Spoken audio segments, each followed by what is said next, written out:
Hey guys, welcome back to the channel. So behind me I got a 2019 Ford Mustang with a 2.3 liter EcoBoost 4-cylinder, and today we're going to be replacing the spark plugs on it. Now before we go ahead and begin, guys, if you guys haven't subscribed to the channel, hit the subscribe button down below and definitely smash that like button because it helps the channel out. And with that said, let's go ahead and get started on today's video. Before we get into this video, I do want to mention that it's getting a little bit warmer here in Illinois, so my shop doors are open today. You may hear a little bit of extra noise in this video. I apologize in advance. It's just really nice catching that breeze in the shop. The second thing, guys, is my normal tripod that I would be using to film this is broken, so I can't really get in there and up and close. So this video is going to be filmed as close as I can get without being too close to hurting the car, but it'll cover pretty much everything. Just want to give you guys a heads up on that. And with that said, let's go ahead and continue the video. So we are looking at our engine bay, guys, and first thing that we have to do is remove this fake engine cover here, this little plastic shielding. And Ford made it very difficult on these because they couldn't just stick to one bolt. So there's going to be two sizes that we have to remove here. You're going to have two 8mm, one here in the front and one in the back there. And then we have a 10mm here and another 10mm hidden away right here. So first I'm going to go ahead and use the 8mm to remove the 8mm bolts. And I'm just using my Milwaukee 1/4 inch here. Once I have those loosened up, what I'm going to do is go ahead and swap out to my Milwaukee with a 10mm. And it's actually down here, not here. This is a little confusing, but there's no bolt here. It's further down. The way Ford did this, it does kind of disguise itself. It will get you, even me having done these before. For whatever reason, I'm always used to going 1, 2, 3, 4. Normally they're in line, but in this scenario, one is down here. So what I'm going to do is go ahead and take my nuts that we just removed out and my bolt, and I'm going to come around here and reach over and get the last one as well. And then what we should be able to do is just lift up, and you should get your cover out. Comes off just like that. It's quite easy. And just to show you guys again for reference, now that we have it off, if it's in camera view, we have 1 and 2, 3 and 4. These are just little plastic inserts. They look like a bolt will go there, but it does not. So if that fools you, don't be fooled. Now with the engine cover out of the way, you guys can easily see your coil packs are all right here. Now your front coil pack and your rear one will have this little wire holder attached to them that you're going to need to pry up on. I'll show you how we deal with that in a minute. And then you're going to have 8mm stud nuts that are on there that you will have to remove to get them off. Now what you ultimately want to do is go ahead and disconnect your coil packs so we can get them out of there. And they have these little white tabs. What you're supposed to do is just pull them back and it will release, and then you can go ahead and remove your coil pack wiring. They're really simple. Now this thing is fairly new. Depending on how old these cars are when you're watching this video, for reference, they may be a little bit more brittle, but at least when they're new, they come off. Now this rear one always fights me a little bit because there's not a lot of room where you can fit your finger in there to pull it out. But once we have those disconnected, and it's quite simple and easy, I'm going to go ahead and grab a tool to lift up this little wire holder in the front and the rear coil pack, and then we're going to go ahead and unbolt them. So now I have my trim tool here. This is what it looks like, and I'm just going to go ahead and pop up these wire holders, one in the front and this one here in the rear. Now you just lift up on them. If these have not been off, sometimes they're a little tricky, but should be pretty straightforward, just like that. They're fairly new, so it's still nice and easy to remove them. If no one has ever touched the vehicle before, they should be in place. Sometimes they break. You may not have them attached. Again, it just varies on how old and how these things age because they're still fairly new. This one has very low miles, and the reason why we're doing the spark plugs is that the customer requested them just due to the fact that he wants to upgrade them with what we're going to be putting in. So what we're going to do next is take our 8mm and go ahead and remove the hold down screws for our coils. And it's quite simple and easy.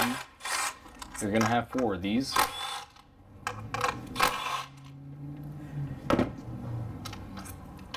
And just like that, we got them off. Now that's what it looks like. It's kind of like a stud nut kind of a thing. I don't think anything else bolts on top of them. It's just a design that they're using. And then what I like to do is just lift up gently on the coil packs, and you should be able to just get them up and out of the way fairly easily without much. Now this rear cylinder here is a little bit far from the front, so you got to come out to the side here and go ahead and remove this one as well. And now that we have that all said and done, it is time to remove our spark plugs. Alright, now that we have our coil packs off, we're going to be using our spark plug socket on our Milwaukee gun here. Now here's the thing, guys, I'm going to use the gun to remove them, but we're not going to be using the gun to install them. Be mindful of that because, you know, installing them with a gun that's powerful like this is not the case.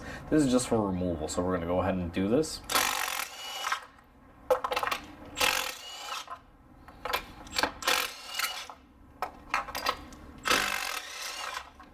So once you get them all freed up like that, it's quite simple.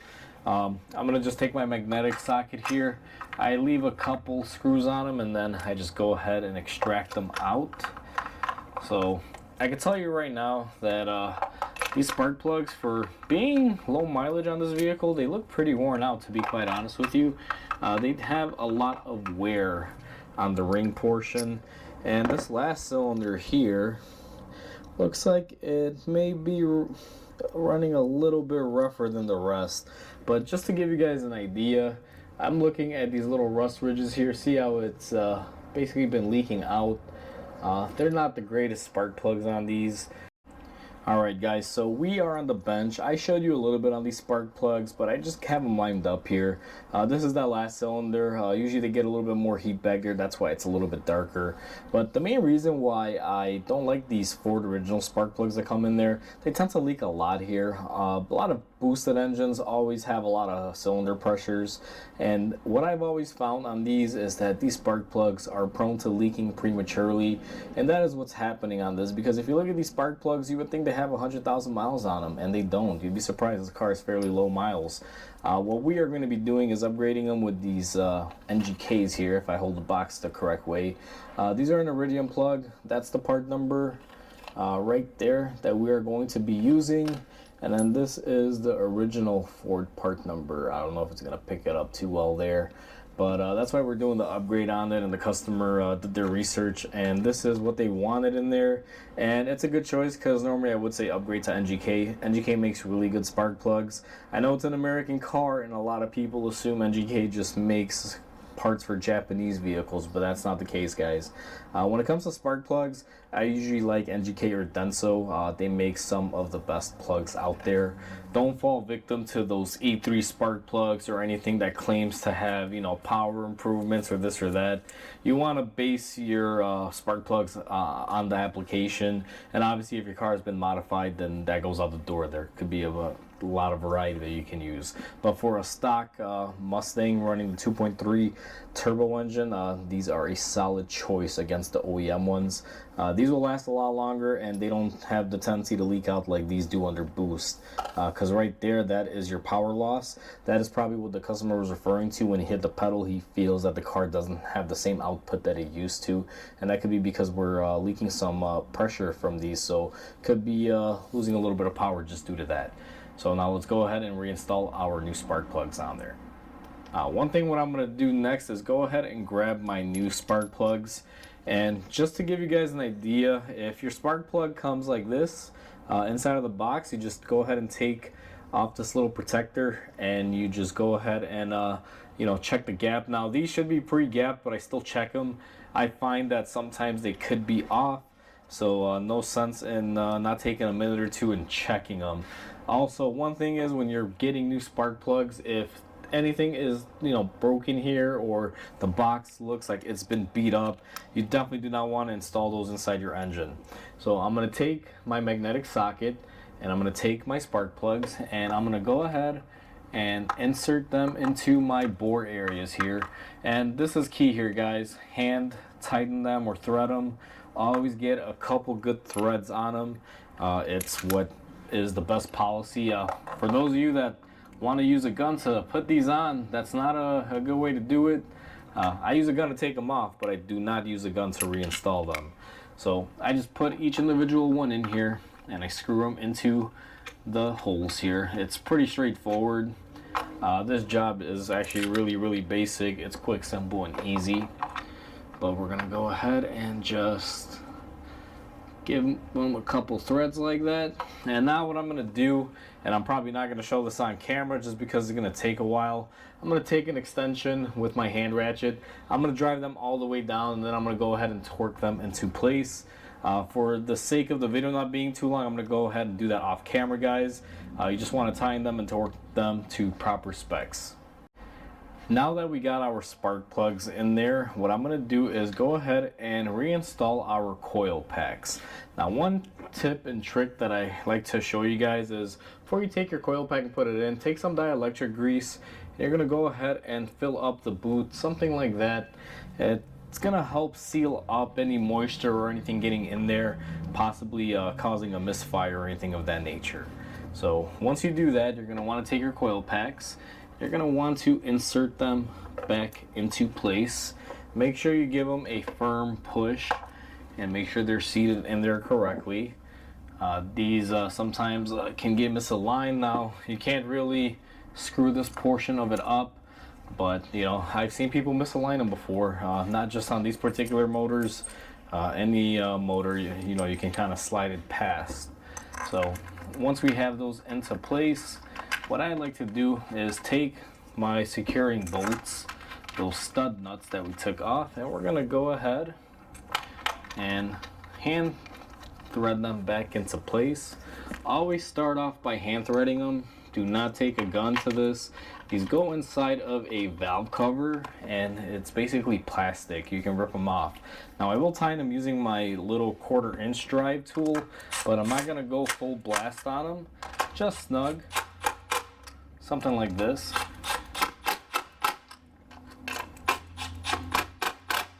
And once you have that, they should be nice and tight.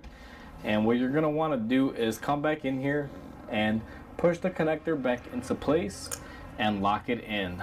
And always make sure that they're in place by tugging back, making sure that it does not pull out, and make sure that your lock is set on them. Sometimes you can forget the lock mechanism on them, and they have a tendency to may want to come off, but as long as you push it back in, what I like to do is the tug test, and these are nice and good. And then we're going to take our little wire that should be held into place here by these front and rear coil studs here, and we're going to push those back into place. Once you push those back into place, you are basically done with your spark plugs here. That's what it consists of. Once all that is into place, you're just going to take your engine cover and we are going to lay it back down on here. Now, if you're doing this at home and you've never done these before, I would recommend that you probably start your engine up and check it, make sure everything is good. Now, I've done quite a few of these.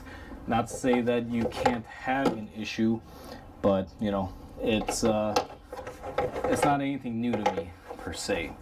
So now we're going to put that cover on and we're going to go ahead and just put our nuts and bolts back into place. And lining this up sometimes is a little bit tricky, especially this this rear one here, because this I find is challenging. It never really wants to match up, and I always find myself coming around and getting the stud to just line up on there. It can be a little bit of a process, but just like that, we got it lined up. And start hand threading it. Always hand thread. If you guys are ever working on cars, you'll find that you can save yourself a lot of frustration just by starting off things by hand, and then you can take your impact gun or whatever it is that you'd like to tighten it with to it, but always start off manually. Don't just start off with your gun, because you know, it's real easy to strip stuff and just create a headache for yourself. So I'm going to start off with these 10 millimeters. I'm going to use my gun, but very lightly. As soon as I hear it's going to start impacting, I stop. You don't really got to tighten these down like crazy. Same thing with the 8 millimeter. just like that. And we are all set and done. That is how you complete a tune-up or spark plug change on a Ford Mustang with a 2.3 liter EcoBoost. Alright guys, so we are all set and done. That's how easy it is to replace spark plugs on a Ford 2.3 liter EcoBoost Mustang. Now one thing that I do want to mention is that if you're replacing your coil packs, you would put in the new coil packs and not the ones that you took off. And you would still have to put some dielectric grease in there if it didn't come with your coil pack. Sometimes new coils come pre-filled with that. Usually if you're buying an OEM coil, they don't, so you may want to add your own dielectric grease in them. And like I said, that helps with the moisture, so that way nothing gets in there like water droplets or condensation causing a possible misfire. And it also keeps them from sticking onto the spark plug for future, let's say removal if you plan on servicing it or doing spark plugs again. So that's why we use that. Now it's pretty simple, quick and easy guys, just like any standard 4-cylinder. There's not a whole bunch of stuff in the way, just that engine cover, and unbolt them and do them. It's pretty simple. One thing that I do want to mention on these engines is be very critical. Make sure you torque them on there. These spark plugs, they tighten up really quick, and it doesn't take a lot of foot-pounds to tighten them in. So make sure that you do torque these in or have some sort of way to make sure they're tight, but don't over tighten them because you can easily overdo it and possibly strip them. Watch out for that. But with that said guys, hopefully you guys enjoyed this video. Please comment, like, and subscribe because it definitely helps the channel grow. Hope you guys have a wonderful day, and I'll catch you guys on the next video.